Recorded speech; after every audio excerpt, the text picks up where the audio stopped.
back to intro real quick for me.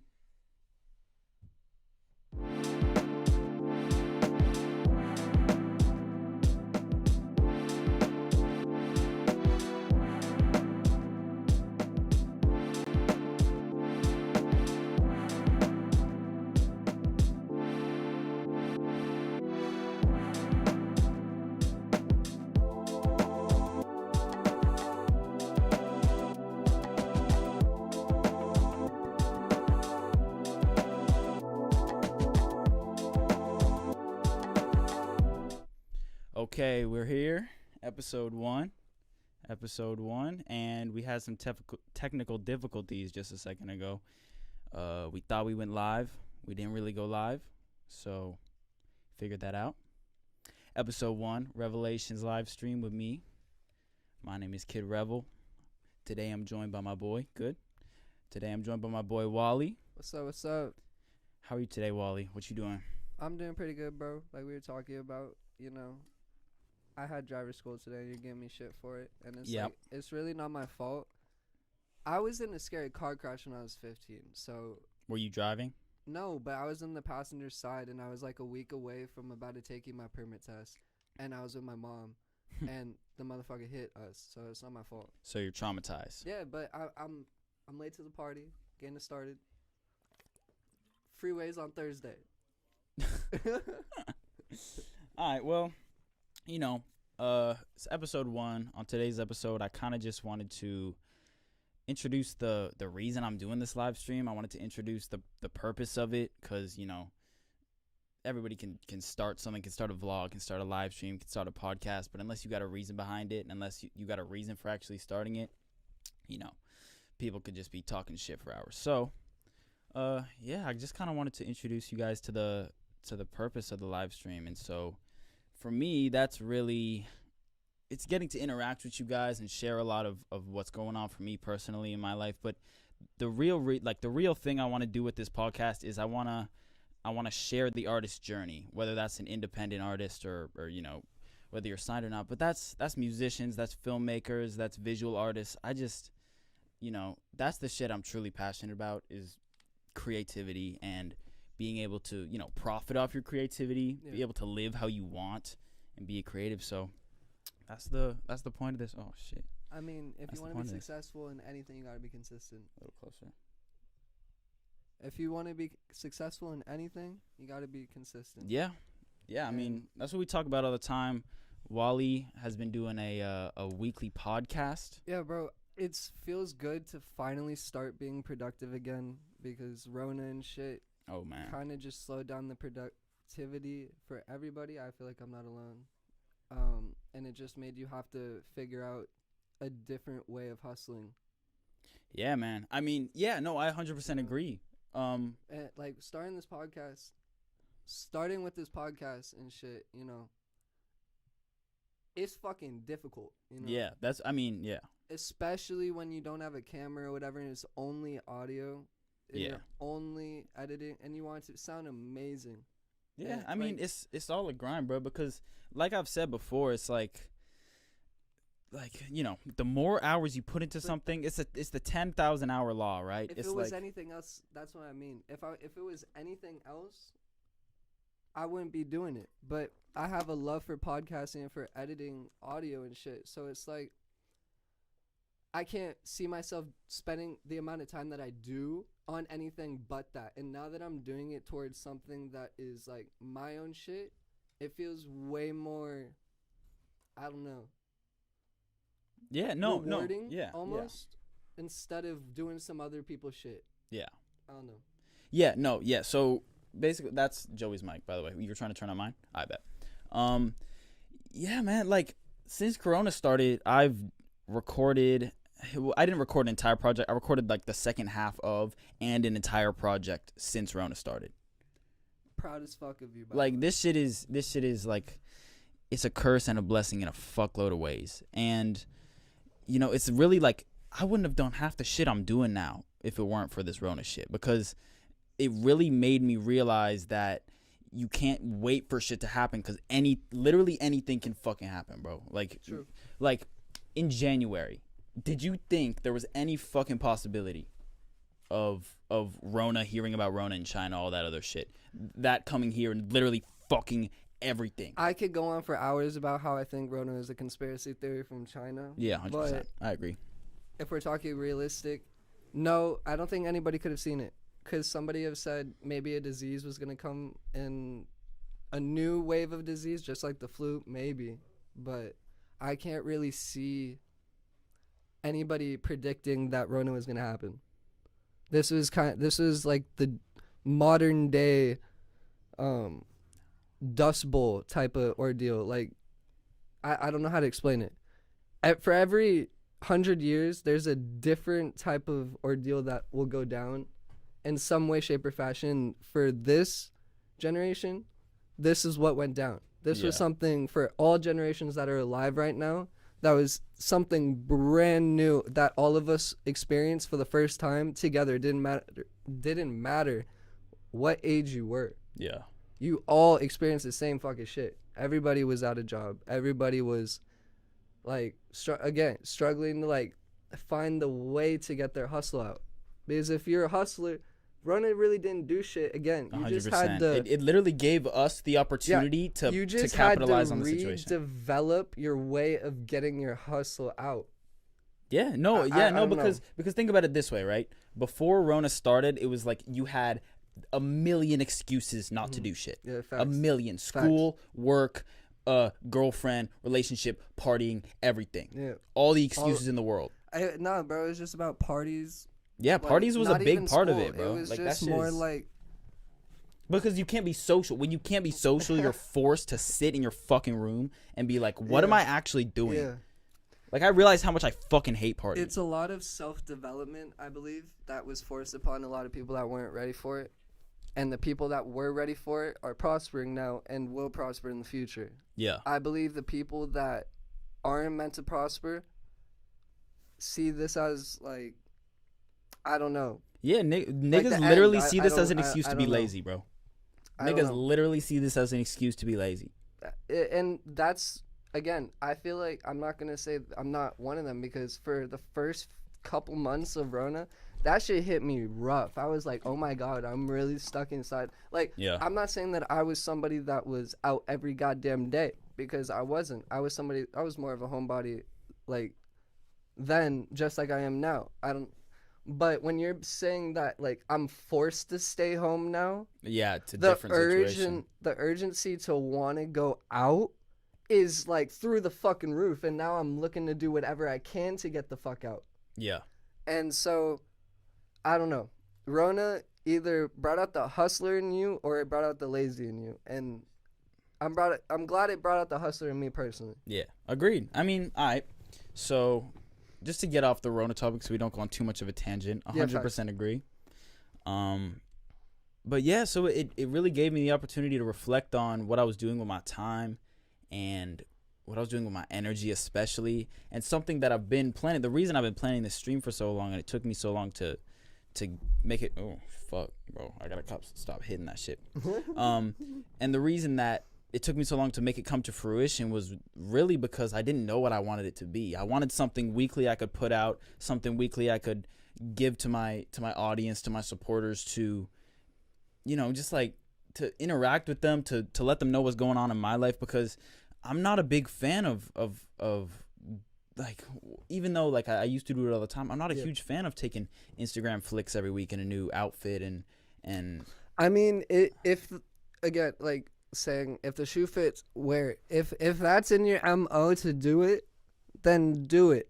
Like, and if people are hating on you, then they're hating on you. It's because they're not doing something. Okay, who gives a fuck? Yeah, no, yeah, 100%. But I agree. Like, I saw the like change in you and what you'd post. Now it's like never a selfie, and now it's like just strictly content. It's just like you're completely going in the direction of, all right, fuck all that high school shit that I was on. It's more, I'm an artist 100%, and this is what I want to do. Yeah, 100K. So, like, I believe that was kind of the shift. I don't know.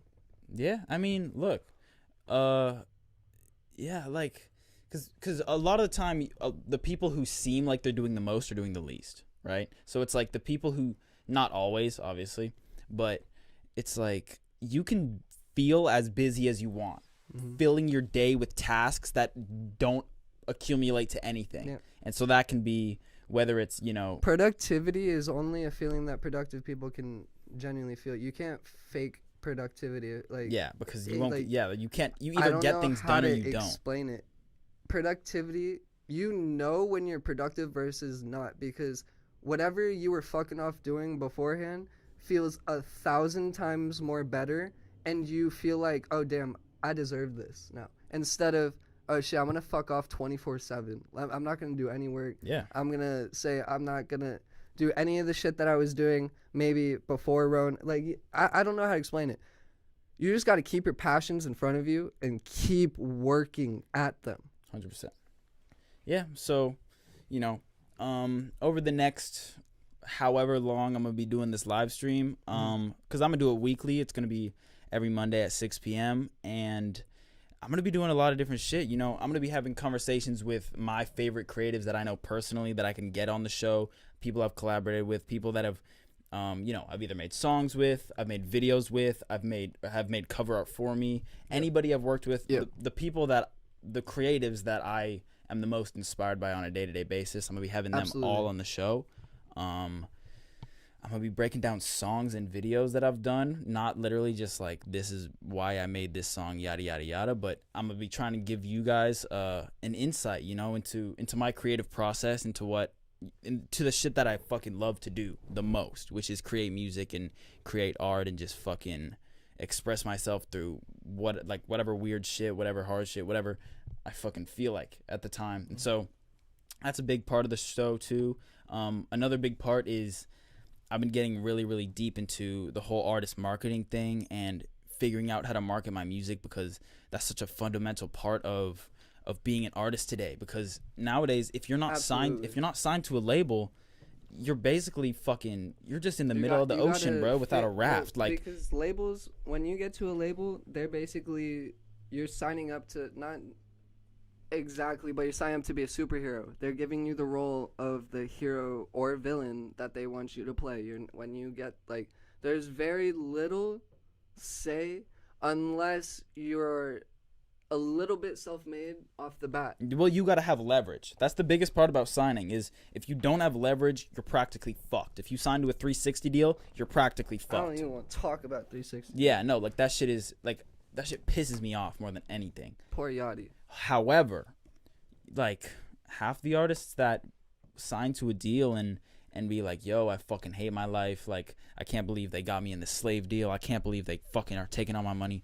A lot of these artists, like, they would be nobody without that label. And so the label needs a way to protect itself. And you know, I will definitely, like, it's the big name. It's the big brand name that is what the leverage is. And then once they leverage them in enough and get them trusting them enough to, oh wait, you're gonna kind of do what's best for me, wink wink, no they're not. Well, as soon as they stop making the money, hear me out, until they again leverage them in, get the signature, that's when the relationship completely changes and they realize, oh shit, now you're actually part of this, and now you can't get out of this for however long you just signed that contract for. Yeah. You're like, yeah, but where would they be without the label?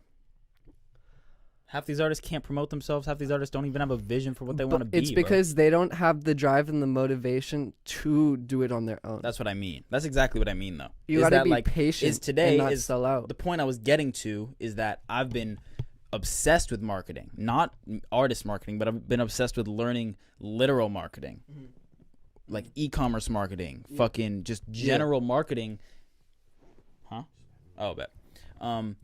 Just general fucking marketing that I can utilize and that I can implement in my music career. And so that, like to keep it a bean, like, these record labels marketing teams aren't that good. They just have a big name, they have a fuckload of money, and if they get the artist to a big enough storyline, hold on. When they get the artist to a big enough point on their own, that artist it's a snowball that's already rolling. If you have a name like Post Malone, if you have a name like Drake, if you got a name like Playboi Carti, you put their name on anything, the label's not doing any work. They're just putting money, putting that shit up. There's no actual marketing going into it. There's no science behind this shit. They're higher marketing. It's literally usually the label has their Playboy own Cardi name plus fucking, you know, fucking $50,000 in ad spend plus a couple music video clips. That gets the video fucking couple million views in a few days. Because of the Playboy Cardi name, just because of the ad. Like, once it gets to a point, that shit is, those artists are generating their own hype, right? The labels aren't even doing anything. All the labels can do at this point is get you on a Spotify playlist, put a bunch of money behind your name, and introduce you to other players in the game who can say your name and basically get you on, which is the formula. But you can get famous that way. But there's a big fucking difference between getting put on by a label, aka being an industry plant, and figuring out how to get your name big enough to where a label genuinely recognizes that you have your own platform and you can get your way. Either get your way or fucking do it yourself. But that's why I'm saying these labels, if you look at the places, like, unless you're in a very big place such as LA, Atlanta, New York, these big mainstream places, that's why the labels have these leverages, unlike over people that may be born in these big cities and have been honestly, making music. Because they're already here instead of trying to make it here. 100%. The labels give it like a golden ticket to Hollywood or the golden ticket to New York City. You know, the fast life. Like, here's the life you're wanting now. Sign this contract. You can have it. Yeah. But in the moment, oh shit, I don't have much. I don't have anything. This is literally all I've ever wanted. Little do you know, oh shit, yeah, I may adapt and have a way better life, but I'm going to be way more unhappy and, like, unmotivated to make my passion, which I'm trying to do for the rest of my life, but force it now. Like, not literally under a gun to the head, but basically, yo, if you don't do this, like, you're not getting paid. You're on contract. Yeah. You know what? You're getting sued. Yeah. No, I mean, it's the difference between working for a big name company and being a highly paid executive at a big name company and starting your own business. Absolutely. One is extremely fucking harder than the other. But that same one doesn't require you to answer to anybody. And that's literally like people want to talk about being unhappy. If there's one thing that makes you fucking unhappy, it's not being able to do what you want. True. That shit'll make you fucking kill yourself. Like, that shit is, or become an alcoholic or become a cocaine addict or whatever. No, bro. You know, just fucking too go down much a of rabbit hole. anything is not good for you. So if you're being forced every day you wake up and, like, if I'm being forced any day, bro, I'm gonna. Yeah, if you're forced to do anything, you're not wanting to do anything. Just, again, I don't want to bring it back, but just, I use it as an example. Being forced to stay home, like, during Rona makes you want to fucking go out 20 times more. Yeah. If you're being told, yo, you got to make this at this time, and you're, like, being forced all this shit that you're supposed to be calling your passion and you're supposed to be giving your best work, how are you going to be giving your best work when it's literally, yo, this is not my flow. This is not how my creative comes out. This is not how I got here. Yeah. How are people going to expect you to continue the same consistency as we were talking about that you learn and adapt to when you get to the label and just change it all the fuck up? Yeah. It's a way bigger picture than consistency, but it sounds like the root of it, because if you have a normal schedule of recording and shit, and then out of nowhere it's 7 days a week, 18 hours a day you're going to be recording. Bro, what? That sounds like until you job. have an album for us. Bro, until you make us exactly that $200,000 advance that we gave you back. Allegedly. Like, I'm not saying that's exact, because I have no fucking clue, but hearing the outside and, like, the little bit that we get to hear about these big contracts and shit, it makes you think, like, wow, is it really worth it to get $2 million for a year. Well, that's kind of Like- that's what I wanted to sort of. That's a good. That's a good I'm segue. not an though. artist in that, but I can't see myself being forced to create something I call not necessarily my child, but like my passion. This is like my extension of me. Yeah. And that's being forced out of me. Mhm. That does not sound Nah, passionate or enjoyable. But here, like that, I think that's a really good segue into like the next section of the episode. Is that like that's a big decision I sort of made earlier this year. Is that like while I was coming up and while I was dropping a bunch of music, it's not like I ever dropped the music specifically because I wanted to get views on it or because of anything. The reason I started dropping music is because I was making music that I liked and I wanted to share it with people. That's the only reason.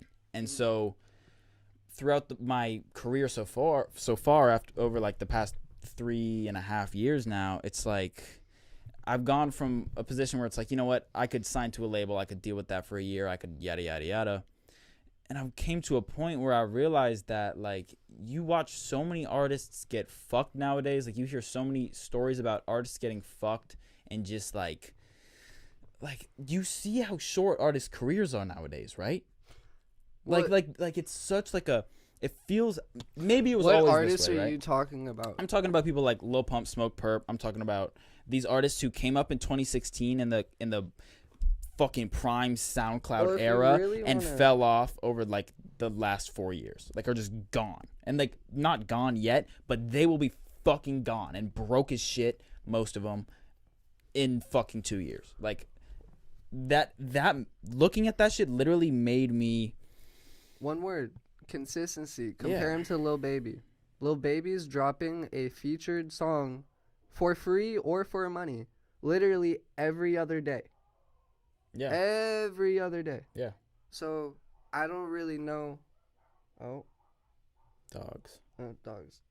But here, the point I was getting to is just that I made a conscious decision earlier this year that I'm going to play it.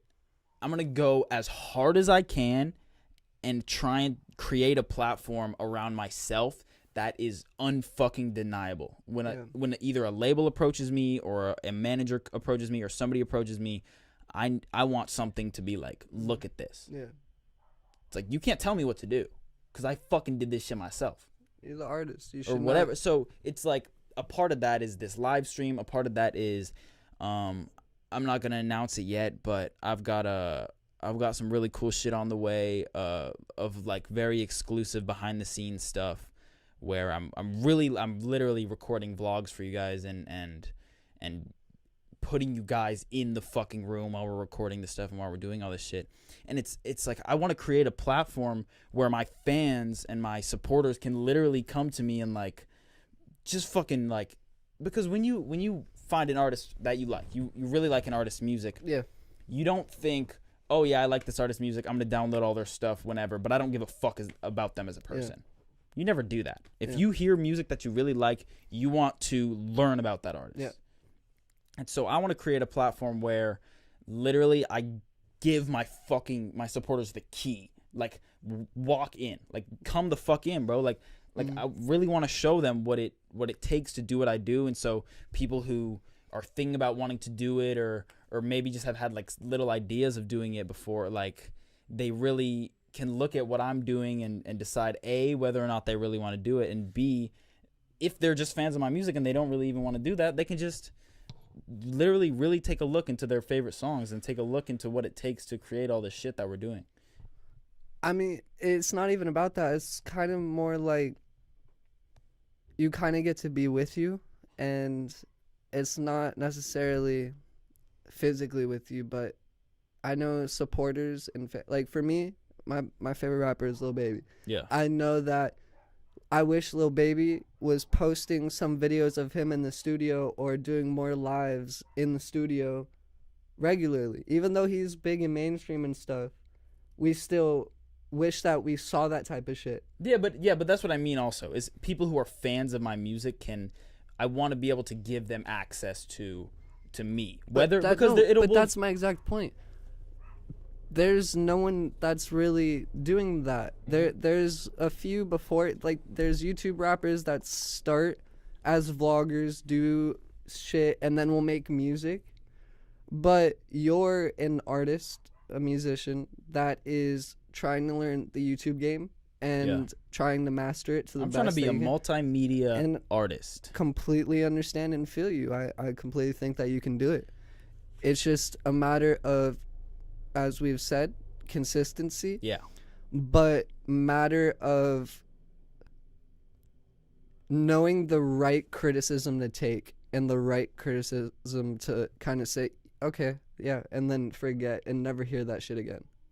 Yeah. I mean, You know what I mean? No, 100%. For me, it's really like, it's really about coming into, like, because nowadays it's a much different game, right? Because it went through a lot of phases. Like back when there weren't a ton of streaming services and streaming services weren't the big name, you needed a label because you needed to get into CD stores. You needed to get really good distribution to get anywhere and to be noticed and to go on tours and to do anything. And then slowly over the years, it's come into a position where people can start doing these things on their own.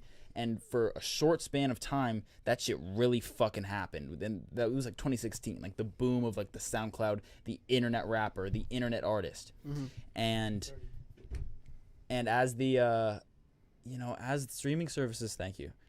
As the streaming services have grown and have gone to, millions and billions of users on each of the platforms, it's really like it's gotten to a point where, Jesus, dude, watch your fucking foot.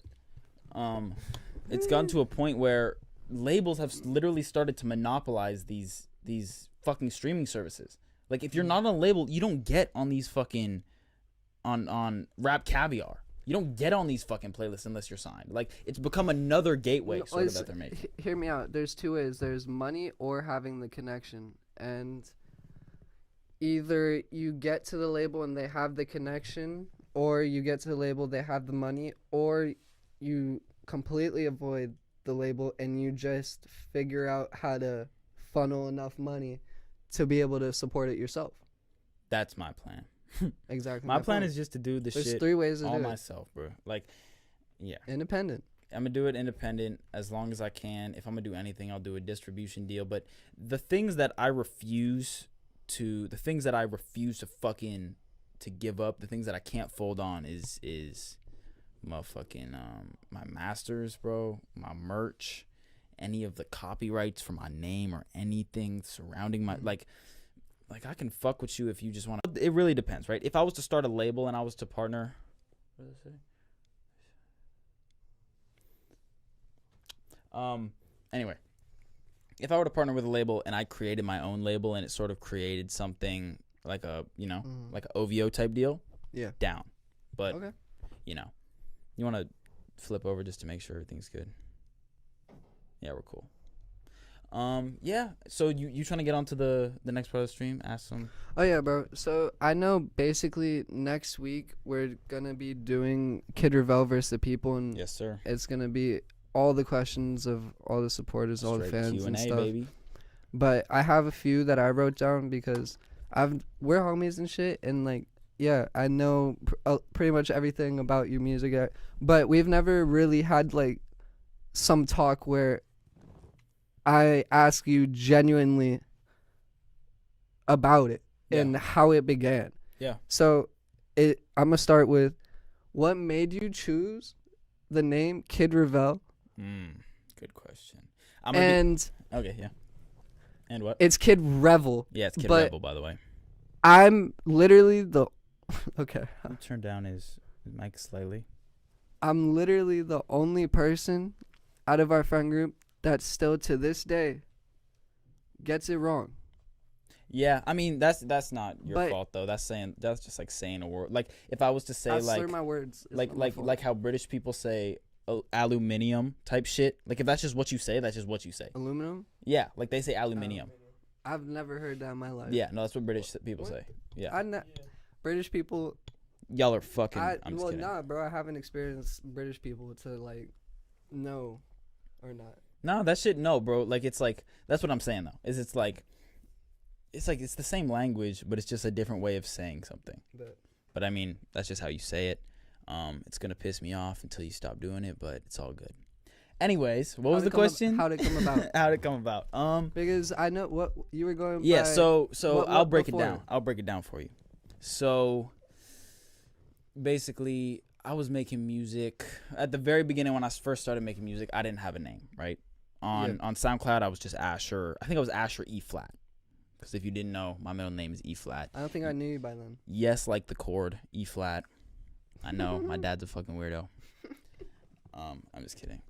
I mean, I have the most fire middle name I know, so whatever. Anyway, it was Asher E flat for a little bit, and then it really like I needed a name because a show came up. Somebody asked me to do a show, and I was like, I bet. But I needed to come up with a name to put on the poster. Like I really had never promoted my music. I had never been crazy on it, so it was like I needed something. The beginning. And so, I was living in Los Angeles Mid-City at the time. And the block I was staying on was 1300 block. If you know me, you probably know about 1300 block. I only lived there for a few years, but it was just something that I was like, oh, that's kind of cool, because me and my homies would put like 1300 in our bio in our shit. And so it was after 1300 for a while. Plants all got caught for a long time. And like I even like put out a music video. I put out the West Coast video under Asher 1300. Like if you go to that video and that interview, it still says Asher 1300 on it. That was like 2 years ago at this point though. But it came to a point, A, where I was about to start putting my music on all platforms, and B, I was about to start putting money into the music. And so it was like, Asher 1300 was cool, and I had a few people that were like, oh, don't change it. But I knew deep down I had to change that shit, because A, I didn't live on 1300 block anymore. B, 1300 sounds like a gang fucking thing. I was never a part of a gang. That was just fucking it was like a fake gang. It was just like we called ourselves that. Phase. You know what I'm saying? It was like a thing. And 3, Asher 1300. Who the fuck is gonna remember Asher 1300? If you were like, hey, what's your rap name, bro? I'm Asher 1300. Andre 3000. Yeah, 3000, 1300. Like 3000 is just that. But here's the thing. I'm just saying. Is Andre 3000? Weirder things Andre 3000 didn't come up under Andre 3000. He came up under Outkast. I'm just saying. I know the legend is Andre 3000. I'm just saying. No, yeah, everybody does. But I'm saying after he came up under Outkast. Okay. Yeah. Like he came up under a much catchier name. So yeah, I really just had to figure out something new, and I was stressing about it for a little while, and I went through a few names that I thought of, and Revel came up because that was my mom's second name for me. Okay. It was either Asher or Revel. And I've never met anybody named Revel, so that'd be kind of fucking cool. That's kind of sick. But she didn't do it because what Revel means is in like the dictionary, it means to celebrate while drinking and dancing. It's like a celebration. To revel in the glory to get lit. is to revel in your glory is to like celebrate after to have fucking a good ass time. Yeah, exactly. To have a good ass time. And so my mom's was like, you know what? I don't want this kid to be a fucking crazy partier. That shit didn't work out. Yeah, you still named you took. Yeah, she fucked up anyway. The fact that she thought about the name made me a fucking maniac. So yeah. It's too late. Like it doesn't matter. She put the thought in your head. It's her fault. No, it's her fault. But so Revel came up, and I was like, bet Revel's the name. I'm gonna do that. And I looked up Revel, some fucking EDM dude named Revel. And he was like significantly big, like he had like 13K on SoundCloud type shit. So I was like, okay, I can't do that, because if people look up Revel, then that'll pop up. I need to be the first person to pop up. Like I need to be. Like it wasn't up for debate. It's not like I could just be some shit. Yep. So the Kid came about because Kid Cudi is one of my childhood favorite artists, one of my favorite artists of all time. Word to God, he is actually probably top 3. Yeah, easily all time. Top 5 all time. Top 10 all time. Top 10 all time. Yeah, there you go. Because I feel like he not created it, but he was one of the biggest protagonists. He was a huge stoner music. Stoner music, but also he was like one of the Kanye started doing that auto-tune shit because of Kid Cudi. You think he would have started singing if he didn't sign Kid Cudi, bro? Yeah, but T-Pain was a little bit earlier. It was different. It was lot of different, but I mean rappers like take a Kid lot of Cudi flows from a specifically lot of and Kanye started working together Yeah. during like 808s and Heartbreaks Yeah. and My Beautiful Dark Twisted Fantasy. Amazing. Like it makes Best sense. album. You know what I mean? Like it's a fucking Top. That's top 3 albums of all. so yeah, Kid Cudi turned into Kid Revel, and it was like it wasn't specifically just Kid Cudi, it was Kid Cudi. I liked the idea of I'm a super fucking nostalgic person, bro. Like Me too. I am obsessed with nostalgia. Like I'm just like it's kind of fucked, but it's like there's nothing more mythical to me than the past, bro, because there's nothing you can change about it, and all you can do is think about it. It will often change in your memory, and you won't even be able to really remember what truly happened because it fucking happened. There's no video of it. It's just it's memories Well, and yeah, emotions that you physically like you can't recreate it because it's in the fucking past, yeah, bro. It's but like that shit rappers is in so the past, do you think that they're not, of course they're not, but the same method, the same routine of maybe recording and stuff, do you think it's evolved, or do you think it's the same? Hey, could one of y'all turn up Joey's mic, just the one on the right shoe, because you're closer. Just turn it up like very slightly. The one on the right. Yeah.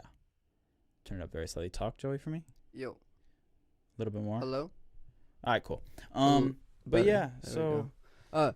No, let me rephrase so that you can hear me now. Basically, like you're saying, the past and everything, say Tupac, Biggie, when they were first recording, just like you were just starting recording, do you think that they had the same intention to start? Like was there any experience that was like, wow, I really want to do this for the rest of my life. This is my passion. 100%. I think was there any like surreal, like a story or experience that you went through that you thought it was, that there was like maybe a message from that situation that you're like, damn.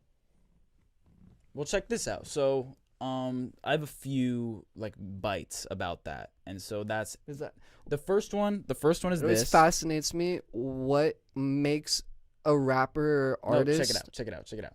I can explain everything. Why you started. So check this out.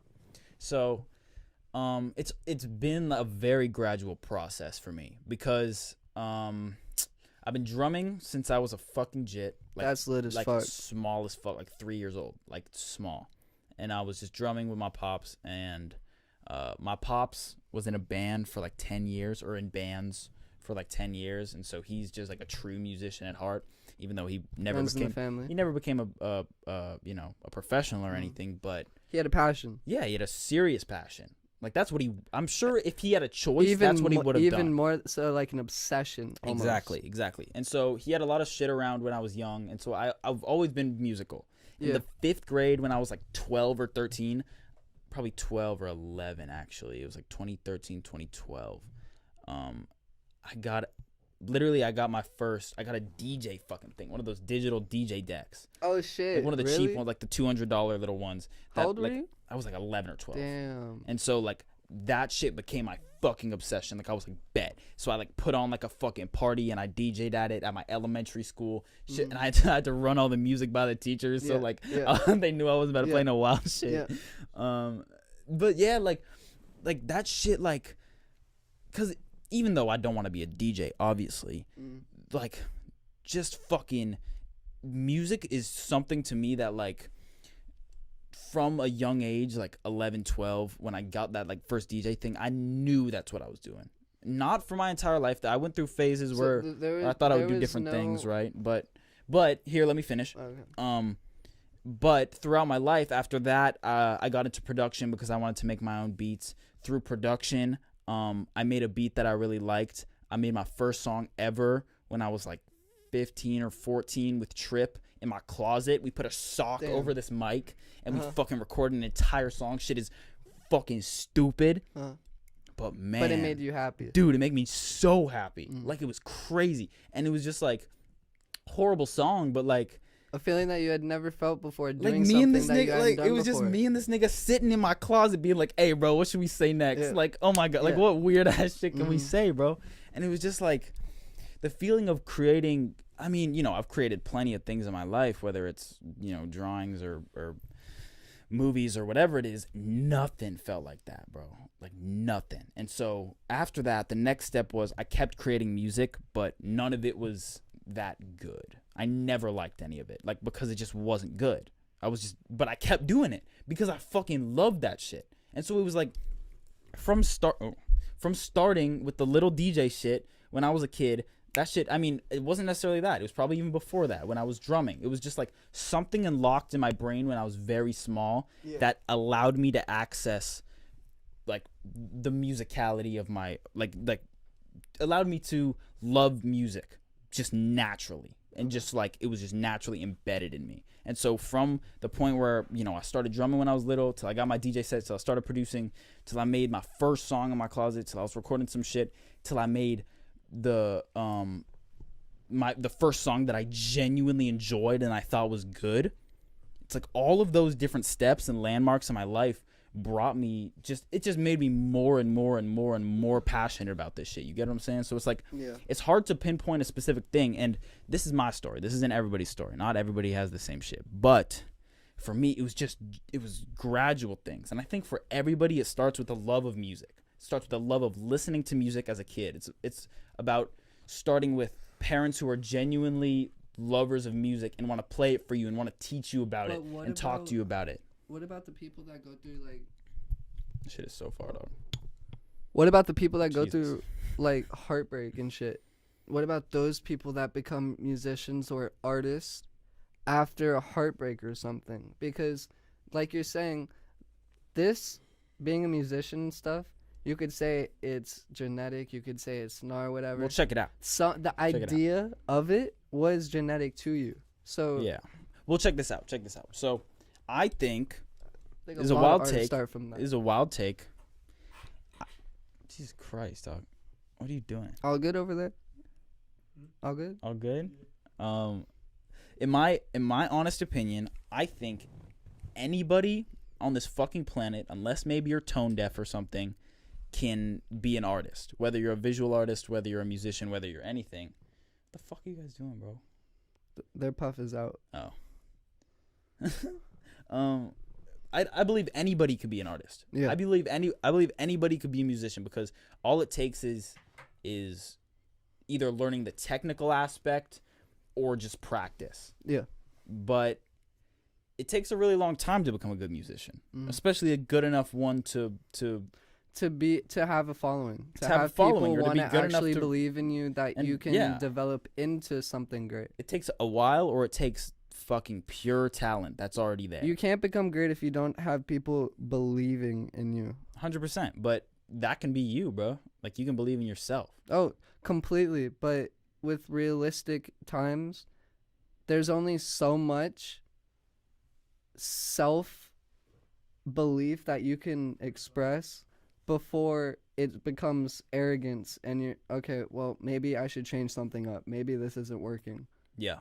So Yeah, no, 100%. But to your point, I think for the people who, like, you know, went through heartbreaks and became musicians, I believe all those people. I believe anybody that loves music. I believe anybody that can express themselves through their emotions and can express themselves in that type of way. Anybody can fucking be a musician, because all it takes is some passion, traumatic event, some anything to happen for you to be like, you know what, I'm gonna try this out. It tries on the emotions, whether it's emotional, whether it's loving from the family, that it's like you know what I mean? Yeah. Yeah, no, I feel like, all music comes from a place of deep emotion. Like, it has to. And if it doesn't, it's not good. Yeah. For the most part, from what I've noticed. Yeah. But yeah, so I think 45. So yeah, I think that my last question, just so that before you wrap it up and shit, is just like, where do you see yourself genuinely in a year, and then where do you see yourself in 5 years from now? Okay. Good. Realistically. Very realistically. I'll be very realistic. With the same consistency that we have been putting out for the past month and a half, 2 months. Okay, check going this forward. out. So 1 year, 12 months from today. What's the date? October 26th. 12 months from today. Monday, October 26th at 6:48 p.m. Yeah. So I see in 12 months, I don't see shit being too different. I don't see me driving a fucking Lambo. I don't see me doing no crazy shit. I see me still doing the weekly live stream. I see you doing the weekly podcast, except we both have consistent and fairly big audiences following them. Better developed audiences, but they're consistent. It's not like it needs to be huge. They just need to be consistent and always with us and interacting. You know what I mean? That's what I see. Something to stand on. Yeah, something to stand on. But I see us in a new space, bro, for sure. I see us in a new space, whether that's just a fucking little studio or that's our new apartment or whatever it is. Facts. And, bro, I could drop 3 projects by October 26th next year. You could. But for me in a year, I see the same shit. I see us making enough money to be comfortable, but still not enough for us to stop being hungry. That's what I see in 12 months. In 12 months, I don't see a lot changing. I like that. I see the grind happening, but I see more comfort, and I see us at least being able to start monetizing off our shit, whether that's through merch, whether that's through whatever. 5 years. Because this is how I see the strategy going. And for you and me, we kind of follow the same strategy, and that's be consistent and consistently get better. Consistently practice. And find the new... Right? New obstacle you got to overcome. And so that starts off as a steep slope, right? But if you're that consistent and you find your niche and you find your spot and you find your pocket, that shit, for me, it's like if you were to blow up off of like a viral trend, right? Or some bullshit like that, your career goes boom, up, like you're popping for a little bit, slowly declines, right? Like it's just like you're up and then you're slowly out. Yeah. I see this shit starting mad slow, and progressively going up faster. So 12 months, I see us doing some of the similar shit. 5x that, I see some different shit, bro. I see me in my first house, purchasing my first crib. God damn, bro. I mean, 5 years, I better be touring. I better be world touring in 5 years. I see myself starting the label. At least 2 studio albums on my belt. It's not bad. Not bad at under all. my belt, because the studio albums are much different than my other projects. Yeah, no, because those are strictly time put in at that. Those are like they got a story, bro. I'm gonna be doing some insane shit. For the upcoming projects. More of a budget. Yeah, so 5 years, bro. Purchasing my own crib, probably driving a lease M5, some shit like that. I think you'll own a few cars. I don't think it'll be a lease. Tesla Model X, this nigga terror. But yeah, man, I see shit going really well in 5 years, but not even close to where we're gonna be stopping, bro. Facts. Because purchasing my first crib and purchasing my first mega mansion, two different things. I see us doing well in 5 years, bro. I believe it's possible. I just believe we have our work cut out for us. And I 100%, dog. But I believe we're able to do it because we have the right people with us. Yeah, bro. I mean, you got to keep good company. Like that's a very underrated thing, is that you like literally looking at the people I hang around. It went for like this. It was like I was around people who love to party and doing all this shit, and so I thought partying and doing all this shit, I thought it was normal. I thought it was okay. I thought wasting my time was cool. You're not alone. We're all teenagers. I know. Go through that. But the Rona shit literally put me in a position where it was like, nah. It's like you can't do that. You had the anymore. option to be like, oh shit, maybe I could do something different with this. And so I started figuring out how I wanted to be productive, how I wanted to get things done, my recording process, my promotion process, put out 2 projects since it started. And it's just fucking, I forgot what my point was. What were we talking about? What was the point of that? Huh? Oh.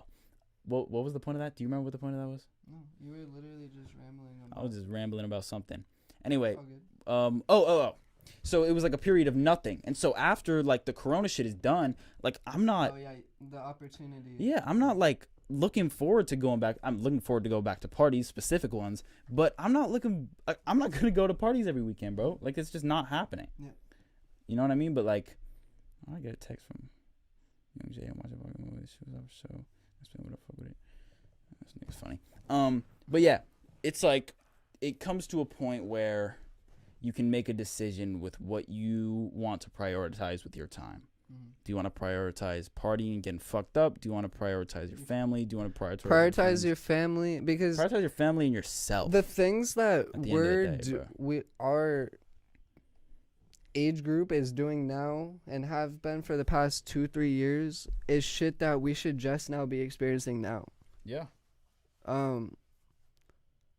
I know that the other generations, they're crazy too, but I know that there was more of a when you're of age type of, like, I'm sure, like, a lot less rules and stuff 60, 70 years ago, but there was kind of a more fine line of, you're of this age, so this is what you could do. 100%. You know what I mean? Yeah, a lot of, man, like, society has some fucking, a lot of the time, society literally fucking just decides what it wants you to do. So it's like, the built out path is go to middle school, go to high school, graduate from high school, go to college, either pick up a fuck ton of debt or just pay us, pay us off the bat, up to you. And then be a cog in our system real quick. Make us more money. Fuck you. Yeah. It's like, bro, like the college shit is just like, it feels, fucked. College is cool if you're doing what you genuinely want to do. If you're just going to college because you don't know what to do, either figure it out or fucking, I don't know what another option, bro. Figure it out. Yeah, just figure it out. You got another option. But because yeah, if you don't figure it out, then what? Nothing. Yeah. Period. Yeah. I mean, right. That's about it. Yeah. Tell everybody what you got going on. We will coming up. We'll wrap it up. Yeah. So, November 1st, got a single with my boy Lil Terror. Terror, get in the shot, bro. Look at this man's.